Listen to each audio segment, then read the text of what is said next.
বলতেছেন মান রাআ মুনকারান ফালিয়ুগাইয়িরু বিয়াদিহি, তোমাদের মধ্যে যদি কেউ কোনো অসামাজিক কার্য করার পরে, তোমাদের উপর যদি কেউ অত্যাচার করে, তোমাদের উপর যদি কেউ খারাপ কাজ করে, খারাপ কাজ করতে যদি তোমরা দেখো, প্রথমে তোমরা হাত দ্বারা প্রতিহত করো।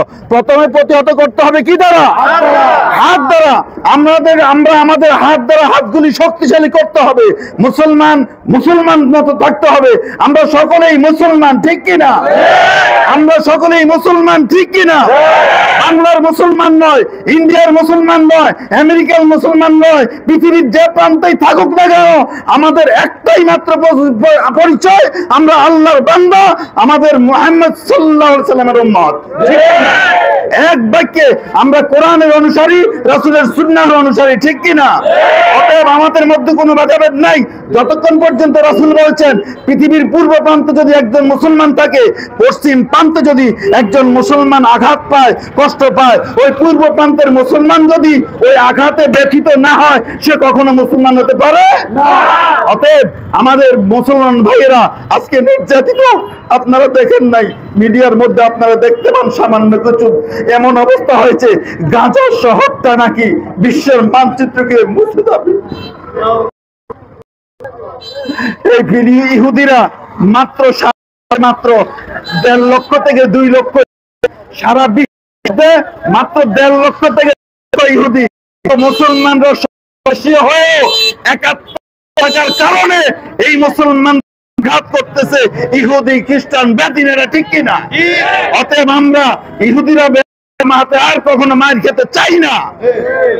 আমরা সেই বদরের ইতিহাস যদি আমরা চাই, 313 জন সৈন্য নিয়ে আল্লাহ রাসূল রমজান মাসের 17 তারিখে 313 জন সৈন্য নিয়ে বিনা অস্ত্রে সেই কুফফারে কুরাইশদের বিরুদ্ধে জয়লাভ করেছিল, ঠিক কিনা? মুতার প্রান্তরে রোমান সৈন্যদের বিরুদ্ধে মাত্র কয়েক হাজার সৈন্য নিয়ে অনেক সাহাবায়ে কেরাম শাহাদাত বরণ করো, মুতার প্রান্তর জয়ী লাভ করেছিল মুসলমানরা। আমরা যদি সেই ঈমান নিয়ে, সেই চেতনা নিয়ে, সেই বীর বিক্রমতা নিয়ে, সেই মনোবল নিয়ে আমরা যদি আজকে মুসলমানরা একাত্ম করতে পারি, মুসলমানরা যদি একাত্মতা ঘোষণা করতে পারি, বিশ্বের সমস্ত ইহুদি, সমস্ত নাসারা, সমস্ত বেদিন, সমস্ত পৈশাচিক শক্তি মাথা নত করতে, পদানত করতে বাধ্য, ঠিক কিনা আপনারা?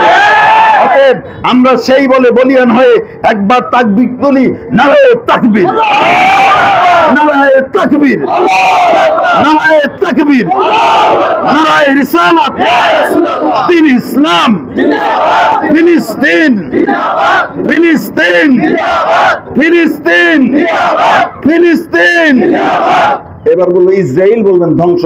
ইসরায়েল, ইসরায়েল, ইসরায়েল, ইহুদি ধ্বংস হোক, নাসারা, বেদিন। আল্লাহ, তুমি আমাদের এই ইসলামিক ঐক্যাত্মিক চেতনাকে তুমি সমূলে নিমস্ত করে দিও না। তুমি আমাদের এই প্রেরণাকে, উৎসাহ যোগী আমাদের মনোবলকে বাড়িয়ে দিও। আমিন। আলাইনা ইন্নাল বালাগ। আসসালামু আলাইকুম ওয়া রাহমাতুল্লাহি ওয়া বারাকাতুহু।